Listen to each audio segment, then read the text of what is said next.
काफ़ी हम लोगों का एक हिस्टोरिक एक ओकेजन भी है और इसका और भी थोड़ा सा डिटेली हमारा ऑनरेबल डीसीएम साहब ने भी आप लोगों का बीच में रखा कि पावर का जर्नी किस प्रकार से अरुणाचल प्रदेश में हम लोग ने शुरुआत किया है।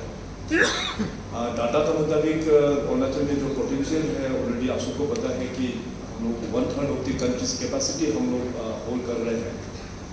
तो प्रीवियसली जितने भी जो सरकार अरुणाचल प्रदेश में आया उनका भी अच्छा विजन था कि अपना जो पोटेंशियल को एक्सप्लोर करके उसको रेवेन्यू में किस प्रकार से कन्वर्ट करना चाहिए। सो हाइड्रो पावर्स का बहुत सारा एमओयू हुआ, खास करके प्राइवेट डेवलपर्स के साथ में अच्छा इंटेंशन के साथ में एमओयू हुआ ताकि स्टेट में इन्वेस्टमेंट आएगा। स्टेट में इन्वेस्टमेंट आने से हमारे यहाँ पे रोजगार बढ़ेगा, स्टेट का इकोनॉमी बढ़ेगा, स्टेट डेवलपमेंट होगा। मगर अनफॉर्चुनेटली उस वक्त में जितने भी जो एमओयू करके रखा और जितने भी जो प्राइवेट डेवलपर्स लोग ने जो सपना दिखाया वो सपना जो है सपना ही रह गया। 10 साल हो गया, 15 साल हो गया, 17 साल हो गया, कोई भी प्रोजेक्ट आगे बढ़ नहीं पाया। तो जैसे हमारा भारतीय जनता पार्टी का सरकार आया तो हम लोग ने इस चीज़ को बहुत ही गंभीरता से हम लोग ने एग्जामिन किया, क्योंकि अरुणाचल प्रदेश का हमारा जो सबसे ज़्यादा पोटेंशियल एरिया तो हमारा हाइड्रो सेक्टर में है और इस सेक्टर को हम लोग प्रोफेशनली और लॉन्ग टर्म विजन से अगर हम लोग इसको हैंडल नहीं करने से हमारा स्टेट जो है आगे ठीक से बढ़ नहीं पाएगा। तो इसलिए जितनी भी जो एमओयूज पुराना जो सरकार ने करके रखा था उसको हम लोग प्राइवेट डेवलपर्स लोगों को एज पर नॉर्म्स हम लोग जाके कैंसिल भी करना शुरू कर दिया। As of now I think around 35 जो एमओयूज करके रखा है पावर डेवलपर के साथ में हम लोग ने कैंसिल भी कर दिया। तो बाद में अभी लेकिन इसका सोल्यूशन क्या होगा?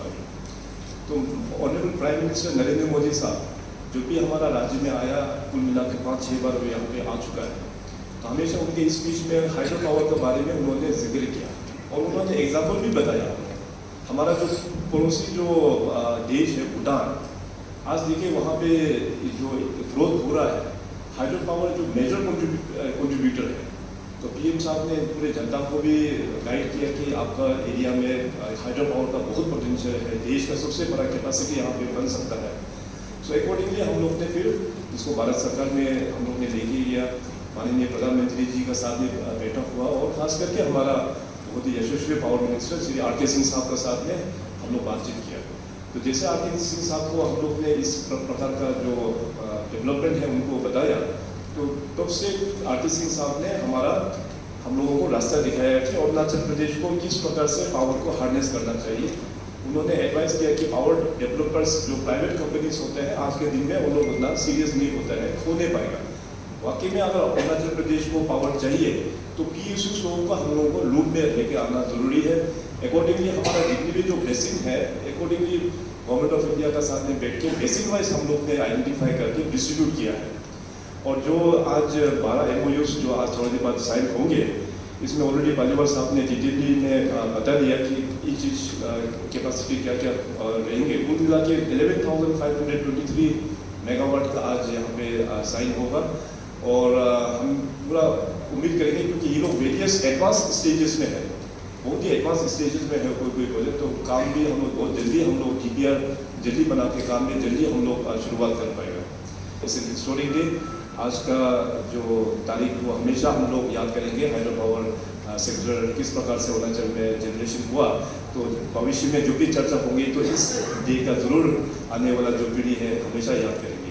इन्हीं चंद शब्दों के साथ में I congratulate all the the PSUs and the people of Arunachal Pradesh. And once again, I extend my heartiest thanks to Honorable Prime Minister Narendra Modi ji and our dynamic Union Power Minister R.K. Singh ji for this time initiative. Thank you.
तो आज का इस historic occasion में हमारे साथ उपस्थित अपना honourable union minister power Shri R.K. Singh ji और हमारे ऑनरेबल डिप्टी CM साहब, सेक्रेटरी पावर भी यहाँ पे मौजूद है, चीफ सेक्रेटरी, और हमारा दोनों एडवाइजर साहब भी यहाँ मौजूद है। तो सबसे पहले तो मैं मीडिया के दोस्त आप सभी को इस हिस्टोरिक ओकेजन पर हम स्वागत करते हैं।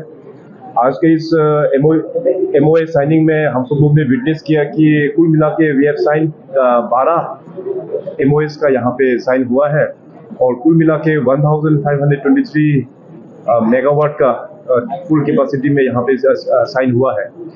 इस साइन 11,523 मेगावाट का। तो अभी आने वाला दिनों में अरुणाचल में कुल मिला के ये जो 12 प्रोजेक्ट है, इसमें जो इन्वेस्टमेंट आएगा फ्रॉम वेरियस CPSUs, कुल मिला के 1,40,000 करोड़ 1,40,000 करोड़ का इन्वेस्टमेंट अभी आने वाला दिनों में अरुणाचल में इन 12 प्रोजेक्ट के माध्यम से यहाँ पे इन्वेस्टमेंट होगा। तो इससे हमारा अरुणाचल का काफी चेंजेस हम लोग आने वाला दिनों में हम लोग नजर आएंगे। तो मैं रिक्वेस्ट करेंगे कि हमारा बीच उपस्थित आज के जो हमारा यूनियन मिनिस्टर है, जिनके बदौलत ये हम लोगों को दिन देखने को मिला है, तो सबसे पहले सर आपको बहुत बहुत धन्यवाद, अपना प्राइम मिनिस्टर साहब को भी बहुत बहुत धन्यवाद। तो इसके बाद हम अपना मीडिया दोस्तों लोगों से भी रिक्वेस्ट करेंगे कि यूनियन मिनिस्टर के साथ में आप लोग इंटरेक्शन कीजिएगा।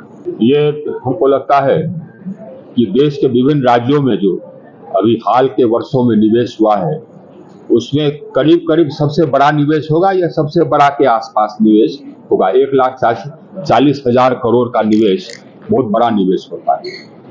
तो इस निवेश से यहाँ पर जॉब्स क्रिएट होंगे, डायरेक्ट और इनडायरेक्ट। इस निवेश के कारण सीधे सीधी सिर्फ फ्री पावर से 3,000 करोड़ प्रति वर्ष का इनकम होगा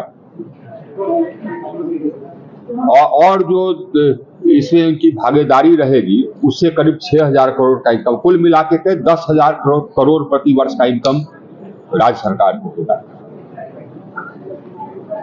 और यह तो अभी शुरुआत है। अगर अरुणाचल अपने कुल क्षमता का 60% या आधा भी कर ले तो जो अरुणाचल प्रदेश का बजट है वो दुगुना 3 गुना हो जाएगा। यह तो सरकार के इनकम की बात है। यहाँ पर जितने लोग हैं, जितने परिवार, वो सब लोग अपने यहाँ का पर कैपिटा इनकम पूरे प्रदेश का पर कैपिटा इनकम दुगुना तिगुना होने वाला है। इसके कारण देश को भी फायदा होगा, ये तो राज्य को फायदा है। देश को फायदा होगा, एक तो 12,000 मेगावाट क्लीन बिजली मिलेगी। हाइड्रो प्रोजेक्ट क्लीन एनर्जी है, ग्रीन एनर्जी है, तो 12,000 मेगावाट ग्रीन एनर्जी में गई, 11,527 जैसे कि माननीय मुख्यमंत्री ने कहा। और यह एनर्जी हमारे एनर्जी ट्रांजिशन के लिए बहुत महत्वपूर्ण है, क्योंकि ये सोलर विंड वगैरह को जो दूसरे रिन्यूएबल एनर्जी है उसको बैलेंस करती है, इसीलिए हाइड्रो बहुत आवश्यक है। हाइड्रो आज के दिन में बहुत ही महत्वपूर्ण सोर्स ऑफ एनर्जी है। ये जो 1,40,000 करोड़ रुपए यहाँ खर्च होंगे, इससे यहाँ बिजनेस को बढ़ावा मिलेगा, इंफ्रास्ट्रक्चर को बढ़ावा मिलेगा, इनकम तो होगा ही। और मेरा तो एडवाइस होगा सभी लोगों से, यहाँ पर देखिए हम लोग प्रायोरिटी देंगे यहाँ के लोगों को नौकरी में, जो काम होगा तो यही के लोग के द्वारा होगा। कॉन्ट्रैक्ट भी देंगे तो उसमें जो कॉन्ट्रैक्ट यहाँ के लोग कर सकते हैं वो यहाँ के लोगों को देंगे। जो बड़े बड़े कॉन्ट्रैक्टर आएंगे वो भी सब कॉन्ट्रैक्ट यही के लोगों को देंगे। यहाँ का पर कैपिटा इनकम जल्दी ही दुगुना तिगुना होने वाला है। ये 12,000 मेगावाट, इसके बाद फिर और भी कुछ हम बताएं ना, 52,000 मेगावाट में से 12,000 मेगावाट ये करीब 4,000 5,000 मेगावाट निर्माण दिए, तो 17,000 मेगावाट दिए हुए। 1,000 मेगावाट 1,115 मेगावाट अभी कमीशन है, 18,000 मेगावाट, 34,000 मेगावाट का अभी भी कैपेसिटी बचता है। इसी से 10,000 करोड़ का इनकम हो रहा है प्रति वर्ष। वो अगर हार्नेस कर लेंगे तो स्टेट का इनकम कहां जाएगा, आप जरा सोचिए। इससे रोड्स बेहतर बनेंगे, स्कूल बेहतर बनेंगे, अस्पताल बेहतर बनेंगे, प्रॉस्पेरिटी।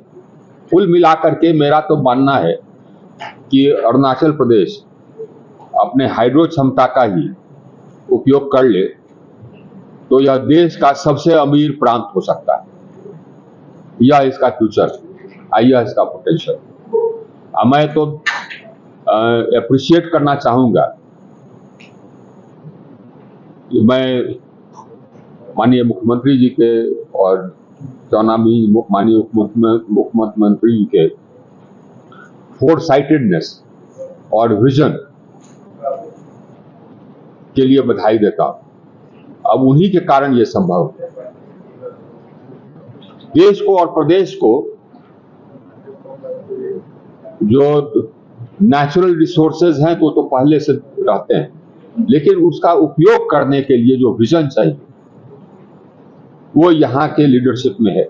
आज देश में प्रधानमंत्री जी को ये विजन के कारण, और इसी विजन के कारण अब अरुणाचल प्रदेश इतने तेजी से प्रगति कर रहा है, अभी और तेजी से प्रगति करे। अरुणाचल प्रदेश की प्रगति को कोई रोक नहीं सकता। यह बनेगा one of the most affluent states of the country. Thank you. अब पूछिए सवाल। सर, पहला सवाल रहेगा सर, सबसे पहले तो आपका स्वागत है अरुणाचल में। सर, आपने जैसा मेंशन किया आज के दिन में 12 प्रोजेक्ट्स को साइन हुआ है, और आपने मेंशन किया कि 1,40,000 करोड़ का इन्वेस्टमेंट, 40,000 करोड़, 40,000 करोड़, 1,40,000 करोड़। तो सर इन 12 प्रोजेक्ट में से एक project Italian project, hydro project, इसको लेके वो स्क्रैप भी किया गया था, जहाँ पे मेंशन किया गया था कि इनएक्यूरेट डाटा का सब स्टैंडर्ड रिसर्च किया गया है। जो एक यहाँ पे प्रोजेक्ट है इटालियन है 3,900 सर, उसको पहले भी स्क्रैप किया गया था, क्योंकि वहाँ पे ऐसा कहा गया था कि सब स्टैंडर्ड रिलीज किया गया था, इनएक्यूरेट डाटा प्रोवाइड किया गया, जिसकी वजह से वो प्रोजेक्ट को कैंसिल किया गया। अभी फिर हम देखने को मिल रहा है कि तो इसे रिवाइव किया गया है। तो इस बार क्या ये मान के चले कि जो डिपार्टमेंट है या फिर गवर्नमेंट है इसे अच्छी तरीके से वर्क किया, फिर से अप्लाई किया गया? देखिए हुआ क्या कि यहाँ पर आपको तो विरासत में ईश्वर ने बहुत ये क्षमता दी है, पोटेंशियल दिया है। तो पहले क्या हुआ, 2006 से 2009 के बीच में ये जो बहुत सारे प्रोजेक्ट्स थे वो किसी को ये अलॉट किए गए प्राइवेट कंपनीज को, उनके पास ये क्षमता नहीं थी कि वो बना सके। अब 10 साल 12 साल 15 साल हो गए ये प्रोजेक्ट लेकर के बैठे हुए थे और राज्य सरकार को उस प्रोजेक्ट का बेनिफिट नहीं मिल रहा था। अगर बन जाते प्रोजेक्ट तो जो इनकम आज से शुरू होगा या अब बन जाएगा तब शुरू होगा, वो तो उसी समय से शुरू हो जाता। तो प्रोजेक्ट लेकर के बैठे रहने की आजादी किसी को नहीं, यह स्पष्ट। यही हमने कहा, आज हमने फिर दोहराया उसको कि कोई प्रोजेक्ट लेकर के बैठे नहीं रह सकता, और कोई प्रोजेक्ट लेके बैठे रहेगा तो उसको कैंसिल कर दिया जाएगा, अब प्रोजेक्ट उससे वापस ले लिया जाएगा और उसको दिया जाएगा जो कि बना सकता है। क्योंकि प्रोजेक्ट बन जाने से राज्य को फायदा होता है, राज्य के नागरिकों को फायदा होता है, देश को फायदा होता है। तो इसीलिए ये कार्रवाई की गई। अब ये कार्रवाई की गई तो उसमें उनका भी हानि नहीं है, क्योंकि अमूमन ज्यादा पैसा तो किसी ने लगाया नहीं। एक तो राज्य सरकार को जो दिया था 150 करोड़ दिया, उसके अलावे जमीन पर तो ज्यादा कुछ लगाया नहीं।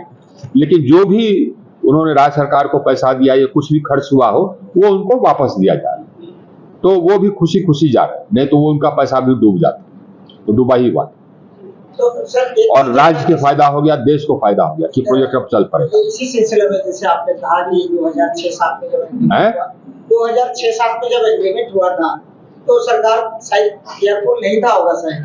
हम लोग अभी आप लोग केयरफुल हम ये देखिए, ये सब जो कंपनीज आप देखे, ये सब भारत सरकार के CPSUs है, यानी कि भारत सरकार का उसमें मेजॉरिटी शेयर होल्डिंग। इन सब का टर्नओवर है मतलब कि 40,000 करोड़, 50,000 करोड़, 70,000 करोड़। NTPC का टर्नओवर है 1 लाख करोड़ से ज्यादा। तो इनके पास अपना निधि है कि ये प्रोजेक्ट बना ले।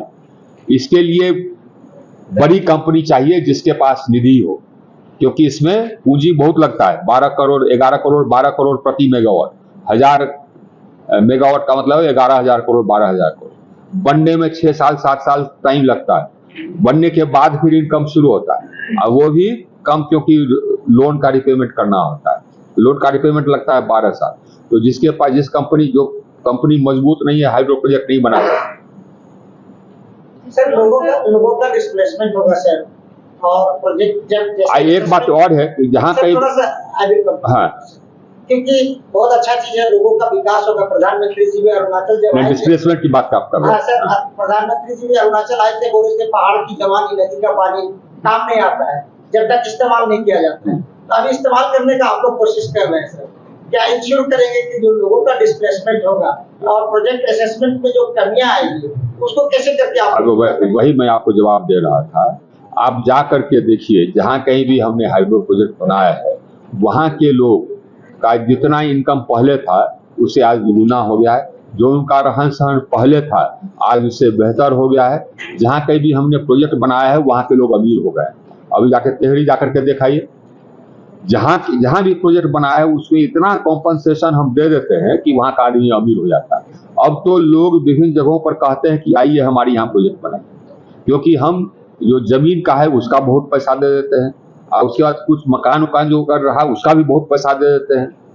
तो हमारा जो रिहैबिलिटेशन पैकेज है वो इतना अच्छा है कि लोगों को पहले से बेहतर करता है।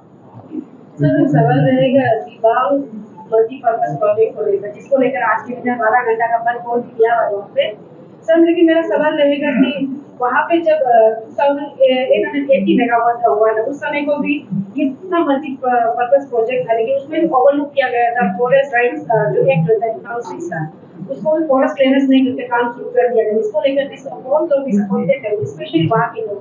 क्या ये फॉरेस्ट क्लियरेंस नहीं लिया गया था। फॉरेस्ट क्लियरेंस तो है, फॉरेस्ट क्लियरेंस है, और जो 12 घंटा का जो बंद है ना वो विड्रॉ किया गया।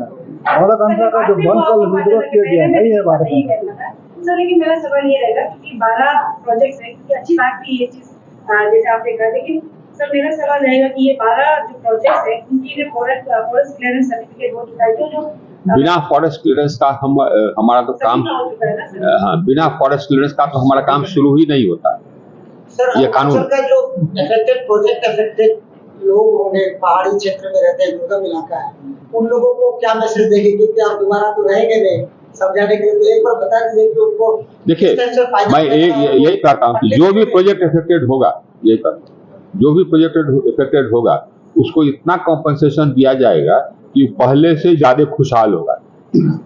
मूल बात यही, पहले से बेहतर होगा, ये मेरा वादा है। सर आज जिस तरह से रह रहे हैं उससे बेहतर तरीके से रहेंगे, ये मेरा वादा है। आज जितना पैसा उनके पास है या जितना आय है उससे बेहतर होगा, ये मेरा वादा है। सर 1,40,000 करोड़ से अभी तक गवर्नमेंट वालों ने कितना देखा वो सबके पास पैसा है। हम बताए ना, हमारे जितने कंपनीज हैं ये सब का टर्नओवर करीब 40,000, 50,000 करोड़, 70,000 करोड़ इतना है साल। तो उनको भारत सरकार से पैसा लेने की जरूरत नहीं है, ये पूंजी लगाने के लिए उनके पास इतना पैसा है। उनको जो लोन मिलता है वो लोन भी बाकी लोगों को अगर मिलता है सपोज 9%, 10% ब्याज पर, 9%, 10% इंटरेस्ट रेट पर, इनको मिलता है 6%, 7% पर, क्योंकि इतना स्ट्रांग कंपनी। सर, ये जो आप बोला था जो खर्चा हुआ है प्राइवेट लेवल पर, पैसा खर्चा हुआ है, वो पैसा गवर्नमेंट देगा ना सीपीएसयू दे। सर और मेरा अब पैसा ज्यादा खर्चा नहीं हुआ, वो जो राज्य को दिया वो हुआ नहीं, उसके अलावे जो वहां पर तो कुछ खर्च किया ही नहीं, कुछ किया ही नहीं, लेकिन बैठा रहा ना। ये तो उनको गनीमत मानना चाहिए कि वो भी पैसा हम लौटा दे रहे हैं, क्योंकि इतना साल लेकर के बैठा प्रोजेक्ट, उसका हर्जाना कौन देगा? इतना साल जो राज्य सरकार को इनकम नहीं हुआ उसका हर्जाना कोई देगा ना? हम नहीं ले रहे हैं, यही गनीमत। तो सर अपफ्रंट मनी को राज्य सरकार घुमाएगा ना सेंट्रल गवर्नमेंट? अरे अपफ्रंट मनी तो सीपीएसयू दिया उसको, लेकिन हम उस पर सूद नहीं दे रहे, ये लौटा रहे हैं, यही बहुत है। हमने कहा ना, लेकर के 10 साल बैठा और राज्य सरकार को घाटा हुआ, उसका कौन भरपाई करेगा?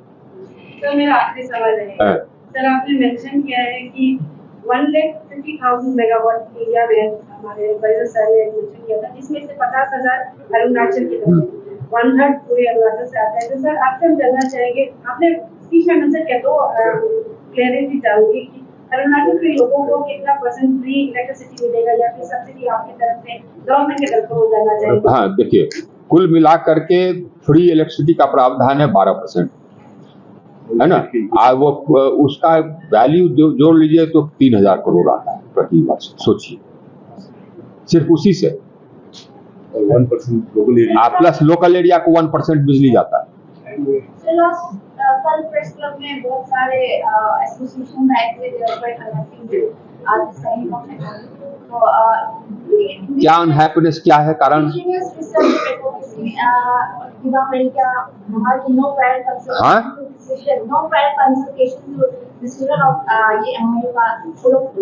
अच्छा आप ये बताइए, अच्छा सुनो ना, पहले ये बताओ, अरे सुनो पहले, 2006 में जो अलॉट हुआ तब से तो अलॉटेड था उसको, कहाँ थे आपके एसोसिएशन उस समय? अलॉटेड था, पूरा फॉरेस्ट क्लियरेंस हो गया, टीसी हो गया, कहाँ थे वो लोग? ये 15 साल बाद बात कर रहे हैं ना। उसी प्रोजेक्ट को न बना रहे हैं जो कि पहले से अलॉटेड था, बनना था, नहीं बना। कुछ क्या आउटबर्स्ट भी आ रहे हैं, कुछ बाहर में अरेस्ट भी किए गए हैं कुछ प्रोटेस्टर्स को। नहीं, देखिए, प्रोटेस्ट करना सबका डेमोक्रेटिक राइट है, कर सकता है, लेकिन देखिए वो हम लोग एमओयू करने का बाद इसमें 12 प्रोजेक्ट में कई प्रोजेक्ट लोगों का एडवांस स्टेजेस में है, कुछ लोगों का फॉरेस्ट क्लियरेंस हुआ, कुछ का नहीं हुआ, और कुछ का टीसी क्लियरेंस ज्यादातर का हो गया। तो जहाँ अभी आपका पब्लिक हियरिंग जो प्रोजेक्ट में बाकी है, डेफिनेटली उसको तो पूरा पब्लिक का कॉन्फिडेंस लेके ही आगे बढ़ेगा। Okay, thank you.